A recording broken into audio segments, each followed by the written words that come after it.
Recording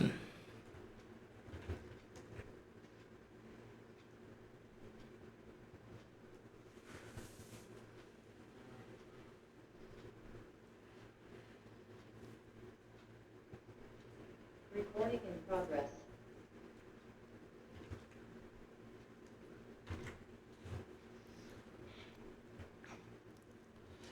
चलें जी, अब हमारा एक मेन चैप्टर मदर चैप्टर्स को डिस्कस करते हैं जो अवामुन नास में जिसको बहुत मुश्किल पोर्ट्रे किया जाता है। हम उसको देखते हैं, आसान चैप्टर है और देखते हैं क्या है। That is IAS 8। इसमें हमने डिस्कस करना है 3 चीज़ें। इसमें हमने देखना है कि अकाउंटिंग पॉलिसीज़ क्या होती हैं, हमने उनको देखना है। इन अकाउंटिंग पॉलिसीज़ में अगर तब्दीली आ जाए, अगर ये अकाउंटिंग पॉलिसीज़ चेंज हो जाए, वो किस तरह होंगी। अकाउंटिंग एस्टीमेट्स क्या होते हैं, अगर वो चेंज हो जाए हमने तो किस तरह टेकअप करना है, किस तरह लेके चलना है। और एरर्स वगैरह जो हैं वो हमने यहाँ पर लेके चलने हैं। तो बेसिकली ये चैप्टर जो है, you can say that it is not a new chapter, या आपको इसमें नया कंसेप्ट जो है वो नहीं पढ़ने वाले, बल्कि व्हाट यू आर स्टडिंग कि जो हम पहले चीज़ें पढ़ के आ चुके हैं वो क्या है, वो हमने यहाँ पर लेके चलनी है। हमने उनकी एप्लीकेबिलिटी जो है वो देखनी है। हमने क्या करनी है, हमने उनकी एप्लीकेबिलिटी यहाँ पे देखनी है, क्या है क्या नहीं। जैसे हम अकाउंटिंग पॉलिसीज़ पढ़ के आ चुके हैं, ठीक है। अब वो अकाउंटिंग पॉलिसीज़ हमारी चेंज हो जाए, हम उन्हें किस तरह टेकअप करेंगे, किस तरह अकाउंट फॉर करेंगे, वो लेके आएंगे। फॉर एग्ज़ाम्पल अगर आप IAS 40 में चल रहे हैं और IAS 40 में अगर आपने कॉस्ट मॉडल अडॉप्ट किया है, कॉस्ट मॉडल से आप कहते नहीं मैंने फेयर वैल्यू मॉडल में जाना है, कैसे जाएंगे। आप कॉस्ट मॉडल से रिवैल्यूएशन मॉडल पे जा रहे हैं, किस तरह जाएंगे, इनिशियल अडेप्टेशन किस तरह होगी, उस चीज़ को हमने यहाँ पर डिस्कस करना है। तो ये चीज़ें हम पढ़ के आ चुके होंगे, लेकिन देखेंगे यार अगर पॉलिसी चेंज हो रही है तो किस तरह से उसका इम्पैक्ट आएगा, वो हमने यहाँ पर देखना है। उसको फाइनेंशियल स्टेटमेंट में उस इम्पैक्ट को किस तरह से रिप्रेजेंट किया जाएगा, वो हमने क्या करना है, यहाँ पर देखना है। इसके अलावा अकाउंटिंग एस्टीमेट्स क्या होते हैं, एस्टीमेट्स भी हम पढ़ के आ चुके हुए हैं। सबसे बड़ी एग्जांपल जो अब हम PP पढ़ रहे थे IAS 16 में, हमने एस्टीमेट्स ही पढ़े हैं और हम देख के आए हैं कि अगर इन एस्टीमेट्स में चेंजेस वगैरह हो जाएं, कैसे उनको टेकअप करेंगे, कैसे फ्यूचर में लेके चलेंगे, कैसे प्रेजेंट करेंगे, फाइनेंशियल स्टेटमेंट कैसे उसका इम्पैक्ट जाएगा, वो देखना है। जैसे डेप्रिसिएशन रेट चेंज हो जाए, मेथड चेंज हो जाए, स्क्रैप वैल्यू वगैरह चेंज हो जाए, ये सारा कुछ जो है वो हमने क्या करना है, यहाँ पर लेकर चलना है।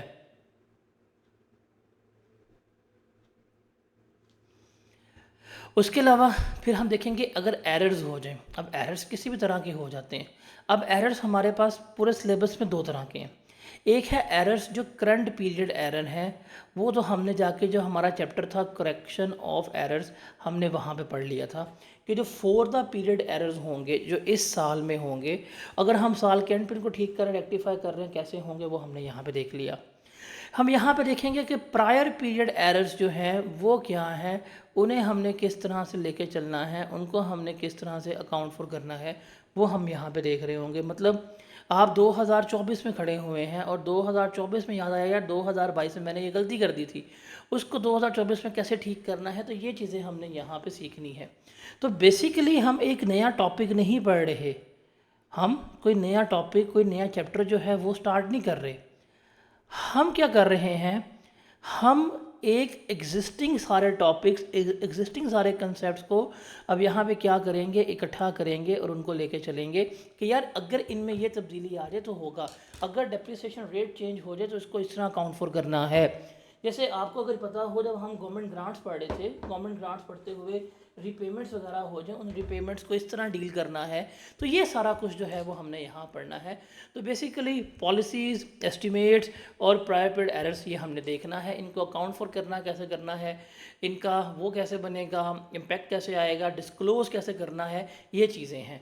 तो ये एक नया टॉपिक नहीं है, ये हम एग्जिस्टिंग टॉपिक्स को ही क्या करेंगे, अब सम अप कर रहे होंगे, उनका फाइनेंशियल स्टेटमेंट्स के ऊपर जो बैलेंस वगैरह होगा वो हमने यहाँ पर लिखना हो, कैसे शो करना है, कैसे उनको डिस्क्लोज करना है, वो हम यहाँ पे सारा शो कर रहे होंगे।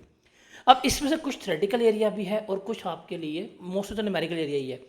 थ्योरेटिकल एरिया मैं आपको बताता हूँ क्या है और क्या नहीं है। अच्छा, इस चैप्टर में से टेस्टिंग पे याद रखिएगा कि इस चैप्टर का वैसे इसको टेस्टिंग लेवल तो 1 है, 8 नंबर तक का सवाल आएगा, लेकिन IAS 8 plus IAS 33 plus statement of changes in equity, examiner भाई साहब जो हैं ये इन 3 स्टैंडर्ड को मर्ज करके बड़ा अच्छा सवाल जो है वो अप टू 20 मार्क्स तक जो है वो पूछ सकते हैं।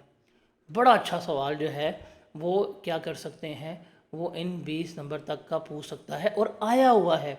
मैं आपको सवाल करवाऊंगा, एक FL2 पर पुराने ज़माने का सवाल था, डेफोडिल्स लिमिटेड, वो आया हुआ है। वो हम देखेंगे कि किस तरह उसमें एरर्स की रेक्टिफिकेशन हम कर रहे हैं। IAS 8 की एप्लीकेशन है, statement of changes in equity हम बना रहे हैं, उसकी बेसिस पे हम क्या कर रहे हैं, अपना EPS निकाल रहे हैं। तो ये आपका IAS 8 के लिए एक बेंचमार्क क्वेश्चन होना चाहिए। और जब हम IAS 8 कर रहे होंगे तो IAS 8 को प्रैक्टिस करने के लिए रिमेंबर आपके सारे कंसेप्ट जो हैं रिकॉल होने चाहिए जो आप statement of changes in equity में पढ़ के आ चुके थे।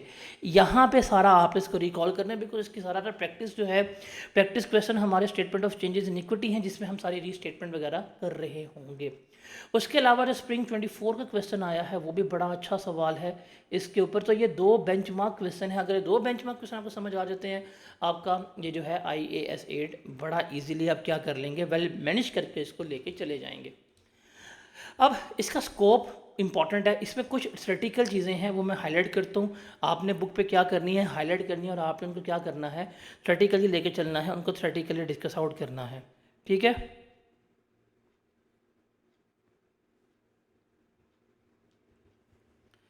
अब पहले है स्कोप कि ये किन किन के ऊपर अप्लाई होगा। तो रिमेंबर IAS 8 में क्या कुछ आएगा कि हमने अकाउंटिंग पॉलिसी सेलेक्ट कैसे करनी है, अप्लाई कैसे करनी है, वो इसमें आएगा। अकाउंटिंग पॉलिसीज़ चेंज हो जाए। अब अकाउंटिंग पॉलिसीज़ की सिलेक्शन का क्या मतलब है, भाईजान एक एसेट लेके आए हैं, उस एसेट पे कौन सा लगाना है, मतलब फॉर एग्जांपल सिंपल सी बात है, बड़ी सिंपल सी बात है, हमें पढ़ के आ चुके हुए हैं। आपने बिजनेस में अपने एक बिल्डिंग बनाई है, इस बिल्डिंग के ऊपर कौन सी पॉलिसी लगानी है, भाई इसको 16 में लेके जाना है, इन्वेस्टमेंट प्रॉपर्टी में लेके जाना है क्या नहीं, यहाँ पे देखेंगे।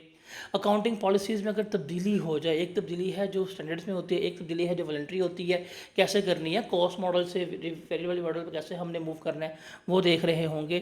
फिर अकाउंटिंग एस्टीमेट में अगर चेंजेस आ रहे हैं, मतलब रेट चेंज हो गया, डेप्रिसिएशन मेथड चेंज हो गया, पॉलिसीज़ वगैरह चेंज हो गई, वो हम क्या करेंगे, वो हम यहाँ पर लेकर चल रहे होंगे।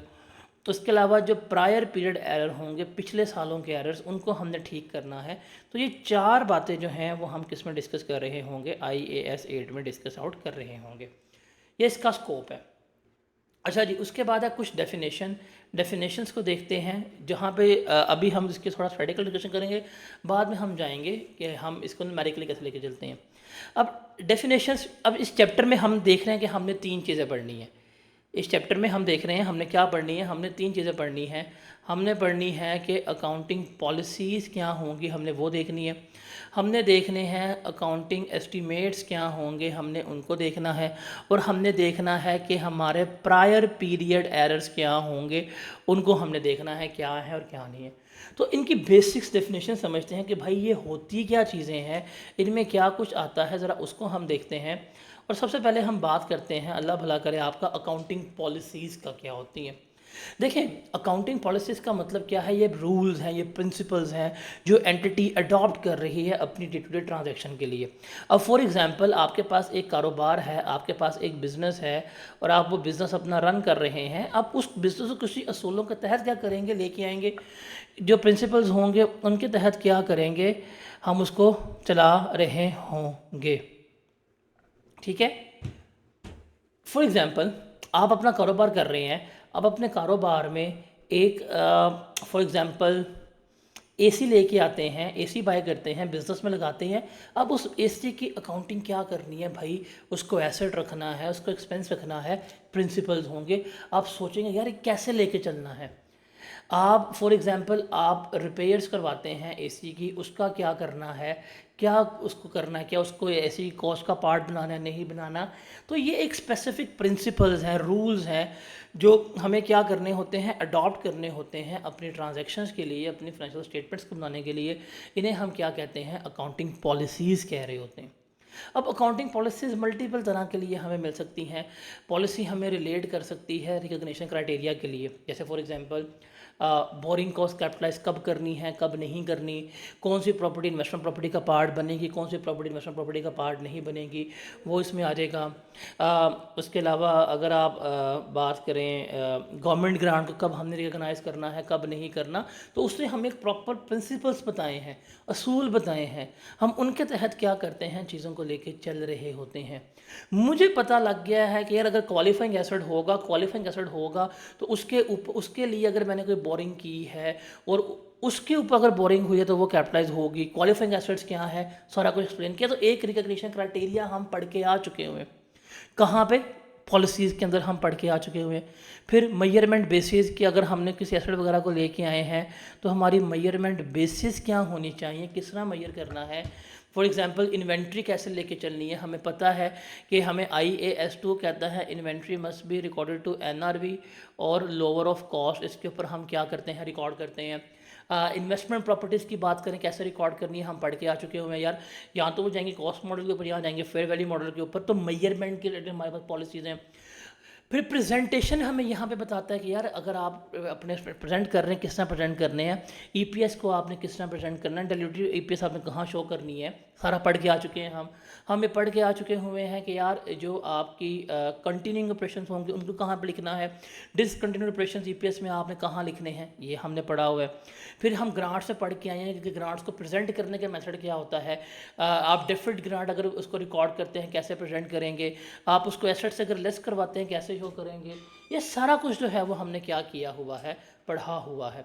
तो ये सारी चीज़ें रिलेट कर रही हैं किससे, हमारी अकाउंटिंग पॉलिसीज़ से जो हैं वो रिलेट कर रही होती हैं, जिसमें क्या कुछ आ रहा है, रिकग्निशन क्राइटेरिया आ रहा है, मेजरमेंट बेसिस आ रही होती हैं, प्रेजेंटेशन, मतलब किसी भी चीज़। मेरे बिजनेस में अगर ये पेन आया है, इस पेन की अकाउंटिंग क्या होगी, क्या इसको एसेट बनाना है, नहीं बनाना, एक्सपेंस में करना है, नहीं करना, उसके लिए सारी क्या होंगे हमारे लिए पॉलिसीज़ होंगे जिन्हें हम क्या कर रहे होंगे, अप्लाई कर रहे होंगे। Is that clear?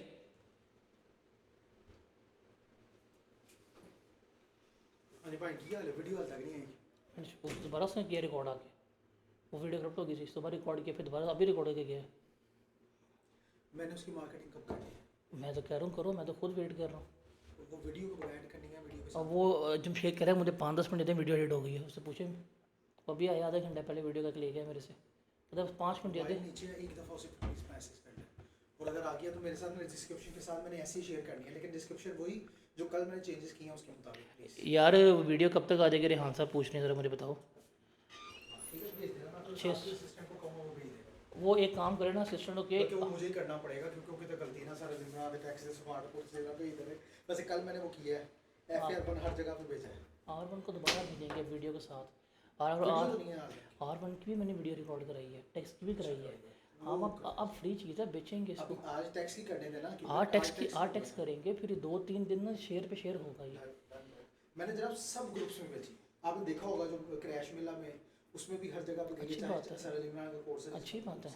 अब मैं टैक्स का भी सर इमरान के कोर्स में भेजूंगा क्रैश मेला, क्योंकि वो सबका ही है। हाँ, तो वो मैं भेजूंगा तो ਤੁਹਾਡਾ फिर कल इस्तीफ़ा होएगा। तो कोई मसला नहीं। अच्छा दूसरी बात है, स्मार्ट कोर्स के ऊपर 0 इन्वॉल्वमेंट थी, हाँ 1000+ हो गई है। ग्रुप में बच्चे ना, ये भी अर्बन की बात होगी। हाँ ग्रुप में बच्चे नहीं, अभी जितने एंटर हुए बच्चे से ग्रुप ज्वाइन नहीं हो रहा, वो एरर दे रहा था। नहीं तो हमने वो ग्रुप का लिंक है, बच्चों का ग्रुप ज्वाइन है, बच्चे भी तो हमारे हैं ना। ग्रोस इनरोलमेंट है इस वक्त वहाँ पे 1000+ आ रही है। वो तो मेरे पास मंडे को आएगी सारी लिस्ट में, फिर बताऊंगा कितने कूपन लगे। हाँ कूपन तो नज़र आ रहे हैं कितने लग जाएंगे।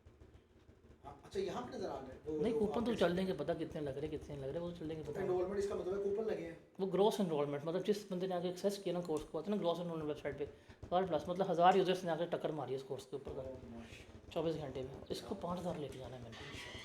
और फिर उसको अचीवमेंट कार्ड पर बनवाएंगे। मैं तो मेरा जो फास्ट ट्रैक है नियर फिर वाला, वो 5000+ चला गया, हालांकि वो अभी शेयर नहीं किया, वायरल नहीं किया।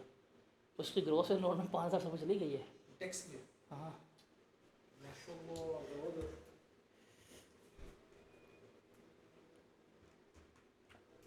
जी जनाब, ये क्लियर है, ये क्लियर है।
आगे चलें। अब पॉलिसीज़ को तो हमें लग गया पता, अब हम देखते हैं अकाउंटिंग एस्टीमेट्स को। अब ये अकाउंटिंग एस्टीमेट्स भी हम पढ़ के आ चुके हैं क्या होते हैं।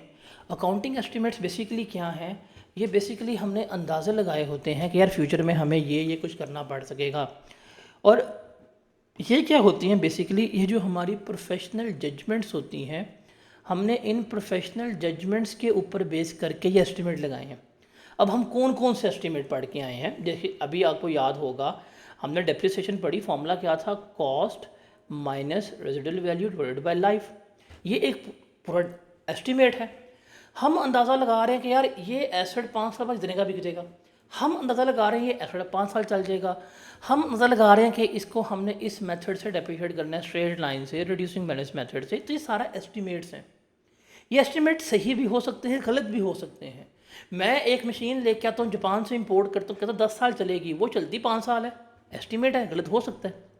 जब फिर आप एस्टीमेट्स बनाते हैं प्रोविजंस के, आप बैड डेट्स के एस्टीमेट बना रहे हैं कि यार आपको शक है कि इतने % बैड डेट होंगे, आप एनआरवी के एस्टीमेट्स बना रहे होते हैं कि यार इतनी हमारी इन्वेंट्री के एस्टीमेट बना रहे हैं, डिप्रिसिएशन हो गए, प्रोविजंस वगैरह हो गई, फेयर वैल्यू, ये सारे क्या हैं आपके एस्टीमेट्स हैं। अगर पॉलिसीज़ हमने यहाँ पे डील करनी है और हमने यहाँ पे क्या करने हैं, एस्टीमेट्स भी डील करने हैं, क्या होते हैं और क्या नहीं होते। उसके बाद हम बात करेंगे एरर्स की। अब एरर्स हमारे पास क्या हैं, इसको ज़रा हमने यहाँ पर देखना है। अब एरर्स की जब भी बात होगी ना, तो remember there are 2 types of errors. There are 2 types of error. एक वो है जो हमारे करंट पीरियड एरर है, मतलब हमारा अकाउंटिंग ईयर शुरू हुआ 1 जनवरी 2024 को, हमारा अकाउंटिंग ईयर ख़त्म हुआ 31 दिसंबर 2024 को। इसी साल एरर हुआ, इस साल आइडेंटिफाई हो गया, हम इसे क्या कर लेंगे, ठीक कर लेंगे। और इसके लिए जो हम चैप्टर पढ़ के आ चुके हुए हैं वो है रेक्टिफिकेशन ऑफ एरर। यहाँ पे हम किसकी बात कर रहे हैं, यहाँ पे हम बात कर रहे हैं प्रायर पीरियड एरर की। मतलब मैं यहाँ पे खड़ा हुआ हूँ 24 में, 31 दिसंबर 24 में मुझे याद आया कि यार एक ऐसा एरर था जो मैंने 2022 में किया था, वो मुझे यहाँ पे आइडेंटिफाई हो रहा है। और अभी जो मुझे एरर आइडेंटिफाई हो रहा है, अगर मैंने इसको ठीक ना किया तो फिर क्या हो सकता है, जो मेरे यूज़र्स हैं उनकी डिसीजन मेकिंग चेंज हो सकती है। तो ये मेरे क्या कहलाते हैं, ये मेरे प्रायर पीरियड एरर कहला रहे होते हैं। अब ये आते क्यों हैं, आपने मैथमेटिकल मिस्टेक कर दी है, अरिथमेटिकल मिस्टेक्स कर ली हैं, पॉलिसीज गलत लगा ली हैं, एक चीज़ एक्सपेंस आउट करनी थी कैपिटलाइज कर दी है, कैपिटलाइज करनी थी एक्सपेंस आउट करनी है, रेट 10 था 12 लगा दिया, लगाना स्ट्रेट पे था रिड्यूसिंग बैलेंस में लगा दिया। ये सारी चीज़ें वगैरह से आपके क्या हो सकती हैं, आ रही हैं। तो बेसिकली एरर्स क्या होते हैं, ये मैथमेटिकल मिस्टेक्स होती हैं, अकाउंटिंग पॉलिसीज़ गलत लगा देते हैं आप, या फैक्ट्स आप सही तरह प्रेजेंट नहीं करते हैं, या फ्रॉड का एलिमेंट भी शामिल होता है। तो ये 3 चीज़ें हमने क्या करनी है, डिस्कस आउट करनी है। अब ये सारा कुछ जो है ना, इन्फॉर्मेशन आपने डिक्लेयर नहीं की, नहीं बताई, जो भी वट मसला है, इसमें जो हम चीज़ आइडेंटिफाई करते हैं वो क्या है कि हमारी इन्फॉर्मेशंस जो हैं वो या तो मटीरियल होंगी, या हमारी इन्फॉर्मेशन जो हैं वो क्या होंगी, इमटीरियल होंगी। ये आप चीज़ देखनी है। किसी भी चीज़ को हम मटीरियल या इमटीरियल कब कहते हैं, रिमेंबर कि अगर हम उसको ना डिस्क्लोज़ करें, अगर हम उसको ना बताएं, उसकी ओमिशन की वजह से या उसको मिसस्टेट करने की वजह से जो प्राइमरी यूज़र्स है फाइनेंशियल स्टेटमेंट का, वो डिसीव हो सकता है या उसकी डिसीजन मेकिंग चेंज हो सकती है, फिर तो है वो मटीरियल। इमटीरियल कब है कि भाई जब अगले बंदे को फ़र्क ही नहीं पड़ता। अगर आपकी फॉर एग्ज़ाम्पल सेल्स जो हैं वो 10 मिलियन की हैं, ठीक है, और आपने एक सेल की है 10 रुपये की, और 10 रुपये की सेल्स जो है वो आप रिकॉर्ड करना याद नहीं रहा। अब ये भी याद नहीं रहा, this is your error, but this is not that error कि जिसकी वजह से अगले बंदे की पूरी डिसीजन मेकिंग चेंज हो जाए। This is immaterial. हाँ, सेल्स आपकी कितनी है, आपने एक एसेट परचेज़ किया, एसेट की कीमत जो है वो 6 मिलियन थी, आपने उस एसेट को रिकॉर्ड ही नहीं किया, आपने उसको एक्सपेंस आउट कर दिया, ये मिस्टेक है, ये बड़ी मटीरियल है। इसकी वजह से अगली एंटिटी की पूरी डिसीजन मेकिंग जो है वो चेंज हो रही होगी। तो जब भी हमने ये सारा कुछ पढ़ना है तो हमने किस इन्फॉर्मेशन को टेकअप करना है, जो मटेरियल होगी, जिसको जो इन्फॉर्मेशन जो एरर मटेरियल होगा हमने क्या करना है, हमने उसको ही रेक्टिफाई करना है। ठीक है, एग्जाम्पल देखते हैं इससे रिलेटेड। हम कहते हैं जी whether the following are changes in accounting policies. बताएं जी क्या ये अकाउंटिंग पॉलिसीज़ हैं, एस्टीमेट्स हैं या प्रायर पीरियड एरर है, ये हमने क्या करना है बताना है। पहला है an entity change its accounting for land and building from cost model to revaluation model. भाई पॉलिसी चेंज हो रही है, इसके लिए हम पूरा स्टैंडर्ड पढ़ के आ चुके हैं IAS 16, तो that is a change of policy. फिर plant was revised downward following impairment loss. अब प्लांट को नीचे लेके आ रहे हैं, इम्पेयरमेंट लॉस हो गया है, तो ये एस्टीमेट है, अंदाज़ा लगाया था, ये एस्टीमेट है। डिप्रिसिएशन मेथड चेंज कर रहे हैं स्ट्रेट लाइन से रिड्यूसिंग बैलेंस मेथड के ऊपर, ये भी हमारा क्या कहलाएगा, एस्टीमेट कहला रहा होगा। कॉस्ट फार्मूला चेंज कर दिया FIFO से EFCO के ऊपर, तो ये तो हमें स्टैंडर्ड ने कहा हुआ है, तो that is a change in policy. It was discovered that companies last year inventory sheets for undercasted. पिछले साल इन्वेंट्री हमने कम रिकॉर्ड कर दी है, 100 की लिख दी 90 की, तो भाई ये प्रायर पीरियड एरर कहलाएगा, इसे हम क्या कहेंगे, एरर कहेंगे। It was discovered that NRV of inventory was much lower than expected. अब ये कहाँ पे एक्सप्लेन किया गया है, ये हमारे पास स्टैंडर्ड IAS 2, अगर ये सीन है तो ये क्या कहलाएगा, चेंजेस इन अकाउंटिंग एस्टीमेट में आ रहा होगा। और आखिरी है presentation change from current to order of liquidity in statement of financial position. तो ये statement of changes in IAS 1 के मुताबिक कर रहे हैं, तो ये हमारा क्या कहलाएगा, अकाउंटिंग पॉलिसी कहला रहा होगा। तो बेसिकली ये चीज़ें हैं जो हमने लेके चलनी होती हैं। ये समझ आया आप लोगों को, एग्जाम्पल सब लोग क्लियर है आप लोगों को।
आगे चलते हैं, अब अकाउंटिंग ट्रीटमेंट की बात करते हैं।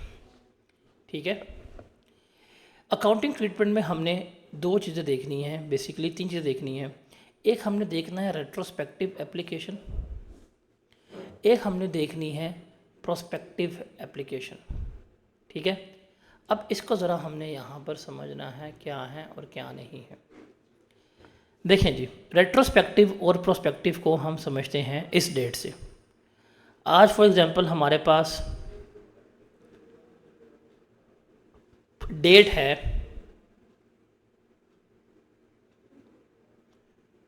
1 जुलाई 2024। यहाँ पे हमें कोई इन्फॉर्मेशन जो है वो पता चलती है। ठीक है, आज के दिन हमें इन्फॉर्मेशन चलती है पता, हम कहते हैं ठीक है हमें लग गई पता, ठीक, आज के बाद मुस्तकबिल में हम इसी इन्फॉर्मेशन के मुताबिक काम करेंगे। आज लगा पता, फ्यूचर में क्या करेंगे, जाके इसको अप्लाई करेंगे, मतलब आज से टुडे एंड फ्यूचर, इसको हम कहते हैं प्रोस्पेक्टिव एप्लीकेशन, कि आज से हम कर रहे हैं, मुस्तकबिल के लिए इसे कैरी करेंगे। ये क्या कहलाती है, हमारा प्रोस्पेक्टिव एप्लीकेशन कहलाती है। जैसे हमारे अकाउंटिंग एस्टीमेट्स चेंज होते हैं, जैसे हमारे अकाउंटिंग एस्टीमेट चेंज होते हैं। हम क्या देखते हैं, फॉर एग्जांपल अगर मेरे एसेट की लाइफ जो है वो 5 साल नहीं 3 साल रहेगी, मतलब ठीक है ओके, हम फ्यूचर में जो है अब उसको 3 साल के मुताबिक डेप्रिशिएट करेंगे। हमें पढ़ के आ चुके हैं, हम पता है जी हम पहले डेप्रिशिएट करें 10% के ऊपर, हमें लगता है 10% नहीं है तो 20% होना चाहिए। हम क्या करेंगे, हम मुस्तकबिल में उसको क्या करेंगे 20% पे इसको लेके चल रहे होंगे। तो ये हमारी कहलाती है प्रोस्पेक्टिव एप्लीकेशन के आज से आगे की तरफ। अगर आपसे बात किया जाए आपके जी पेपर फेल हो रहे हैं, ये हो गया वो होगा, ज़िंदगी बड़ी है, मोटिवेट करो, और अगर आप आज से करना करें तो आप आज को अपना बेहतर बनाएंगे और आप अपने कल को बेहतर बनाएंगे। आप माजी में जाके अपने आप को ठीक नहीं कर सकते। तो ये है आपकी प्रोस्पेक्टिव एप्लीकेशन जो फ्यूचर में जाएगी। फिर है हमारे पास रेट्रोस्पेक्टिव एप्लीकेशन। क्या है रेट्रोस्पेक्टिव, कि आज की लगी पता इन्फॉर्मेशन, इसका इम्पैक्ट आज से नहीं आएगा, हम इसका इम्पैक्ट कहाँ से लेके जाएंगे, पास्ट में से लेके जाएंगे। कहाँ से, माजी में से। कहाँ से इसका इम्पैक्ट लेके आएंगे हम, माजी में से इम्पैक्ट लेके आएंगे। और माजी में भी कहाँ तक, जहाँ से प्रैक्टिकेबल हो। क्या हो, प्रैक्टिकेबल, कि जहाँ तक हम इसका इम्पैक्ट कैलकुलेट कर सकते हैं, जहाँ तक हम इसका इम्पैक्ट जो है वो कैलकुलेट कर सकते हैं, वहाँ तक जाके हम क्या करेंगे, इसको रीस्टेट कर रहे होंगे। माइट भी 2 साल तक मैं पिछली स्टेटमेंट चेंज कर लूँ, उससे पिछली कर लूँ। तो ये है, यहाँ पे 2 वर्ड हम इस्तेमाल करते हैं जब हम रेट्रोस्पेक्टिव चल रहे होते हैं। एक होता है जी प्रैक्टिकेबल और दूसरा होता है इम्प्रैक्टिकेबल। प्रैक्टिकेबल का मतलब है कि भाई कहाँ तक पॉसिबल है, कहाँ तक मुमकिन है, वहाँ तक जाके आप उसको ठीक कर सकते हो। इम्प्रैक्टिकेबल का मतलब है कि भाई अब नहीं हो सकता। फॉर एग्जांपल आपके बिज़नेस में आग लग गई, आपके पास डाटा ही रिकवर 1 साल पहले का हुआ, अब वहाँ तक की चीज़ों को ख़त्म सही कर सकते हैं, अगर उससे पहले का था अब वो आप ठीक ही नहीं कर सकते। तो ये है प्रैक्टिकेबल। तो अगर आपके पास कोई इन्फॉर्मेशन है, आप उसे कहते हो यार ठीक है इन्फॉर्मेशन लग गई पता, हम इसको माजी में करेंगे ठीक, और माजी से लेके अभी तक और चलेगी आगे तक, इसको हम क्या कहते हैं, रेट्रोस्पेक्टिव एप्लीकेशन। के भाई पिछला सारा आज और आगे हम लेके चल रहे होंगे। तो ये 2 चीज़ें होती हैं, एक होती है रेट्रोस्पेक्टिव एप्लीकेशन, एक होती है प्रोस्पेक्टिव एप्लीकेशन, जब भी हम इस चैप्टर में डिस्कस कर रहे होंगे। ये क्लियर है आप लोगों को, रेट्रोस्पेक्टिव क्या होती है, प्रोस्पेक्टिव क्या होती है। अब देखते हैं जी रेट्रोस्पेक्टिव एप्लीकेशन का मतलब क्या है, कि पॉलिसीज़ वगैरह या वो कंडीशन लगाना इस तरह से ही कि जैसे से वो हमेशा से एग्जिस्ट कर रही हैं, ये है रेट्रोस्पेक्टिव एप्लीकेशन। और रेट्रोस्पेक्टिव स्टेटमेंट क्या होती है, कि माजी में जाके हम उसको क्या करते हैं, ठीक कर रहे होते हैं। और प्रोस्पेक्टिव एप्लीकेशन क्या होती है, कि कोई भी अकाउंटिंग पॉलिसी है, कोई भी ट्रांजैक्शन है, उसको आज ठीक करेंगे और आज से उसका इम्पैक्ट फ्यूचर में जाएगा। ये जो रेट्रोस्पेक्टिव होती है, इसका इसका इम्पैक्ट कहाँ जाएगा, इसका इम्पैक्ट हम पास्ट में भी लेके जाएंगे और उसकी बेसिस पे फ्यूचर में भी जाएगा। लेकिन जो प्रोस्पेक्टिव होती है, इसका इम्पैक्ट सिर्फ कहाँ जाएगा, फ्यूचर में जाएगा। और रेट्रोस्पेक्टिव एप्लीकेशन कहाँ तक होती है, जहाँ तक हमारे लिए प्रैक्टिकेबल हो। जहाँ पे जाके चीज़ें हमारे लिए इम्प्रैक्टिकेबल हो जाएंगी, वहाँ पे जाके हम रेट्रोस्पेक्टिव एप्लीकेशंस जो हैं वो नहीं कर सकते। Is that clear?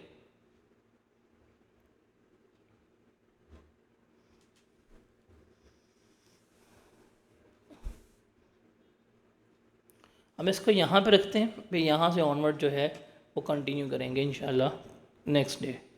कल क्लास रखनी है कि नहीं रखनी?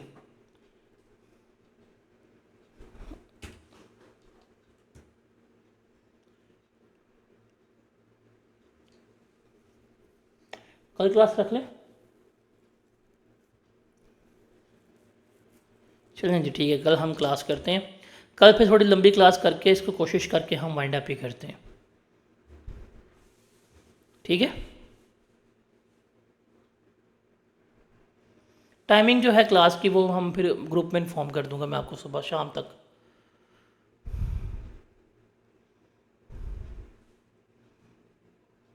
ओके जी, अल्लाह हाफिज़।